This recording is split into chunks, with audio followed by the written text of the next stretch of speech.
In this question, if the length of the focal chord of y square is equal to 12x is 15 and if the distance of the focal chord from the origin is p, then pt 10p square is equal to, तो actually जो है हमारा parabola का equation दे रखा है y square is equal to 12x, तो इसको हम लोग लिख सकते हो y square is equal to 4 into 3 times of x. तो इसका मतलब ए की वैल्यू जो आ रही है वो 3 आ रहा है, ठीक राइट।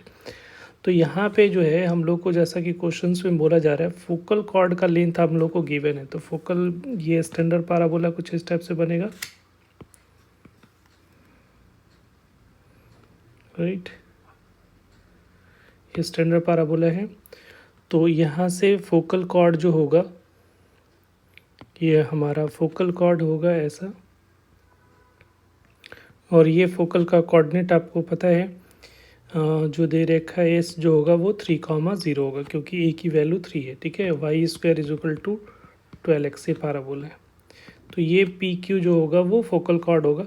हम लोग को डिस्टेंस ओरिजिन से, तो ओरिजिन हमारा 0 0 ये पॉइंट है, तो इससे डिस्टेंस जो है आपको ये फाइंड करना है, ठीक है, जिसकी वैल्यू पी दे रखा है। तो या इधर से भी हो सकता है, दो सिमेट्रिक फोकल कॉर्ड बनेगा जिसका डिस्टेंस इक्वल होगा, तो ये एक मैंने ले लिया। और ये इसका एंगल जो यहाँ बन रहा होगा ये अल्फ़ा एंगल होगा, ठीक है। तो फोकल कॉर्ड का लेंथ का जो फॉर्मूला होता है वो क्या होता है, 4a कॉसेक स्क्वायर अल्फ़ा, ठीक है, जो होता है वो लेंथ ऑफ फोकल कॉर्ड का होता है।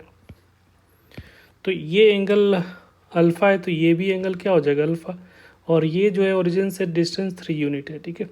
तो यहाँ पे अगर थोड़ा सा देखोगे तो ये जो है एंगल है ये परपेंडिकुलर है। तो अगर ये ट्रायंगल मान लिया सपोज एम ले लेते, तो ट्रायंगल ओ और एस एम में देखोगे तो ये एंगल के सामने वाला परपेंडिकुलर और ओ एस जो होगा वो हाइपोटेन्यूज हो जाएगा, ठीक है। तो यहाँ से ए की वैल्यू तो 3 हो गया, ठीक है।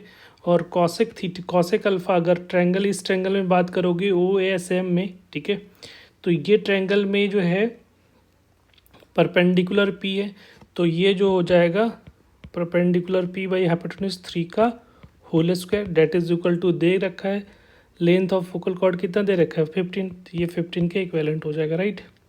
तो यहाँ से 12 into 9 by p square equal to 15 आ रहा है। तो यहाँ से कैंसिल कर सकते हो 3 3 5 जा 15 और यहाँ पे 3 4 जा 12, ठीक है। तो यहाँ पे हमारा जो वैल्यू आ रहा है वो 36 is equal to 5 P square आ रहा है। हम लोग को जो वैल्यू निकालना है वो किसका निकालना है 10 पी स्क्वायर से, ठीक है। तो 10 पी स्क्वायर का मतलब क्या करना पड़ेगा, हम लोग को 2 से दोनों साइड मल्टीप्लाई कर दो, तो ये हो जाएगा 72 is equal to 10 p square. तो 10 पी स्क्वायर की वैल्यू कितनी हो जाएगी 72। तो इसके according c is the correct option. Thank you.